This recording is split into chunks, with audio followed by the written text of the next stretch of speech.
रामचरित मानस से कविता के दो दोहे हैं। उनका शीर्षक है लक्ष्मण मूर्छा और राम का विलाप। दोहा इस प्रकार है। तव प्रताप उर राखि प्रभु, जय हो नाथ तुरंत। असि कहि आयसु पाय पद, बंदी चले हनुमंत। भरत बाहुबल शील गुण, प्रभु पद प्रीति अपार। मन मोहु जात सराहत, पुनि पुनि पवन कुमार।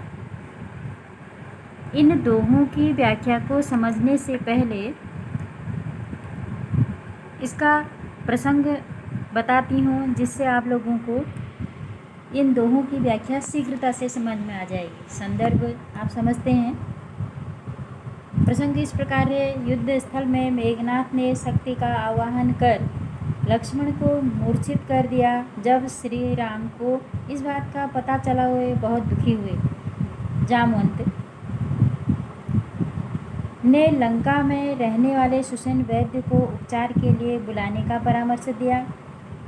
हनुमान अपने शरीर को छोटा करके सुसेन को उनके घर सहित उठा लाए। सुसेन वैद्य थे, डॉक्टर वहाँ के। सुसेन वैद्य ने वहाँ आकर औषधि का नाम और उस औषधि के मिलने के स्थान को बताया। हनुमान जी इस औषधि को लाने के लिए उत्तर भारत की ओर उड़ने लगे, यानी उड़ करके चले गए। हनुमान जी पर्वत पर तो पहुंच गए, परंतु औषधि को न पहचान सके। अतः वे पर्वत को ही उठाकर ले आए, क्योंकि उत्तर भारत की ओर हिमालय पर्वत है। हिमालय पर्वत में ही वह औषधि मिलती थी। इसीलिए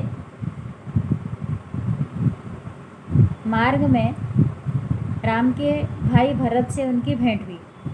हनुमान जी भरत जी के चरणों की वंदना करके कहने लगे, यानी भेंट वार्ता के बाद बातचीत हुई, और बातचीत के बाद उन्होंने यानी हनुमान जी ने ये दोहे कहे।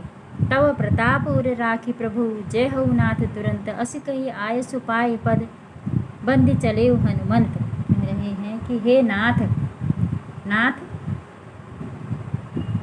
तव तुम्हारा। अब यहाँ पर सम्मानजनक शब्द तव तुम्हारा न कहिए, आप व्याख्या में प्रयोग किया जाएगा। हे नाथ, मैं आपके प्रताप को हृदय में रखकर शीघ्र ही चला जाऊंगा। अर्थात आपकी कृपा से, आपकी आज्ञा पाकर मैं शीघ्रता से लंका की ओर चला जाऊंगा। ऐसा कह करके भरत जी की आज्ञा पाकर उनके चरणों की वंदना करके हनुमान जी चले गए। और चलते चलते मन में विचार आ रहा है।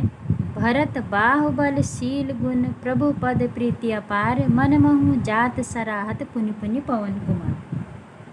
हनुमान जी भरत के बाहुबल की, शील की, स्वभाव आदि गुणों और प्रभु राम के चरणों में अपार प्रेम को देखकर मन ही मन उनकी सराहना करते हैं।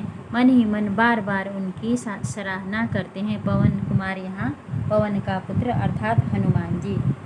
कविता का यानी ये जो दो दोहे हैं, इन दोहों का सौंदर्य इस प्रकार है। पहला, अवधी भाषा में कविता लिखी है। सरल और सरस शैली है। दोहा इसका छंद है। साथ में करुण रस का प्रयोग है। राम प्रभु की व्याकुल दशा का मार्मिक चित्रण किया गया है। मन मोहु, मौवर्ण की आवृत्ति हुई है। मन मोहु जात सराहत, यहाँ तो वर्ण की आवृत्ति हुई है, तो इसलिए अनुप्रास अलंकार है। साथ में पुनि पुनि, यहाँ पुनरुक्ति प्रकाश अलंकार है।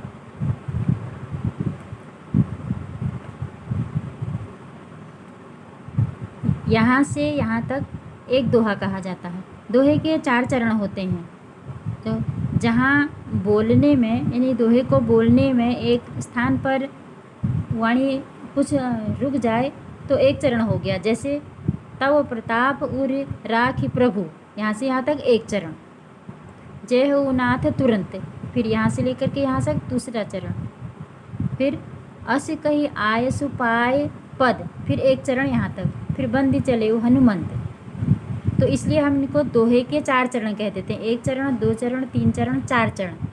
इसमें से पहले और तीसरे चरण में 13-13 मात्राएं होती हैं और दूसरे और चौथे चरण में 11-11 मात्राएं होती हैं। इस छंद की, दोहा छंद की यही विशेषता है।